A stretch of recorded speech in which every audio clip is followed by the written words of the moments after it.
Former union official John Maitland has admitted lying at the New South Wales corruption inquiry into a controversial mining licence he was given without a tender.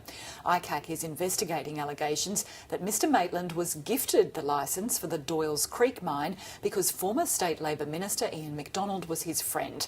Let's get more details now from our court reporter Jamelle Wells. Jamelle Wells, it was a pretty rocky start today for John Maitland when he began to give evidence. That's right, Kim. Within minutes, he admitted that he'd lied to ICAC investigators, and he admitted that after a phone tap was played at the inquiry. And the ICAC usually relies on phone taps to catch witnesses out in this way. This inquiry's been going for 2 months, and it's the first phone tap we've actually heard. So as you can imagine, there was much excitement in the public gallery. And John Maitland was asked if he was aware of the ICAC rules about confidentiality. Now, we heard today that he'd had a private interview with investigators before the public inquiry began, and he was asked if he knew that that had to remain confidential, and he said yes, of course. And the counsel assisting Peter Braham then said, well, have a listen to this. And then the phone tap was played, and in that phone tap he has a conversation with a friend, and he tells the friend that he's been talking to ICAC investigators, and after it was played, it was put to him that he'd lied, and he paused for a bit, and then he said, yes, I guess I did. And the counsel assisting said, well, it's not a very good start to your evidence, is it? And John Maitland said, no, I guess it isn't. Did the counsel assisting explain why they'd sort of set up this gotcha moment right at the start for this witness? Well, no, he didn't, and that's the way the ICAC public hearings work. They work backwards in a way, if you like. But after that, John Maitland was questioned about his relationship with Ian McDonald, and he denied that they were mates. He said, I'm bewildered that people ever thought we were good friends, because we weren't. He said we had a good working relationship, and that's about it. However, he admitted lobbying Ian McDonald for the Doyles Creek mine, and he said he knew the best way to do that was to take him out to an upmarket restaurant for a meal.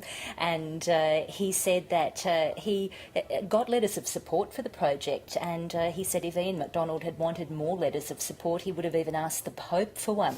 And the inquiry's heard so far that John Maitland solicited letters of support for Doyles Creek to be a training mine, but the inquiry's heard the allegation that it was only going to be a very small part of it, less than 1% of the money from it, and that really it was going to be a big commercial venture to benefit him. Because the allegation at the centre of this is that John Maitland has personally benefited financially from this mine. That's right. We've heard that after investing $165,000 within 3 years, that for him turned into $15 million. And he's made this money just 2 years after retiring from the CFMEU. He retired in 2006. He was granted this licence in 2008, and it was announced around Christmas time, and the inquiry's heard that that was done to try to hide it from the public and minimise media coverage. Has Mr Maitland had a chance to address that specific concern, that it was just purely for his personal profit? Well, he's defended the letters that he tried to procure to support the project, and he said today that he was very keen on setting up a training mine. He really believed in that. But he'll be back tomorrow, and that's when we're expected to hear more about his personal finances and the money he did and didn't make from this project. How much longer does this inquiry have to go? Kim, another week after this week, and that's partly because former Labor Minister Eddie Obeid has been recalled to give evidence about an inquiry into another licence, the Mount Penny licence. He'll be in the witness box on Monday.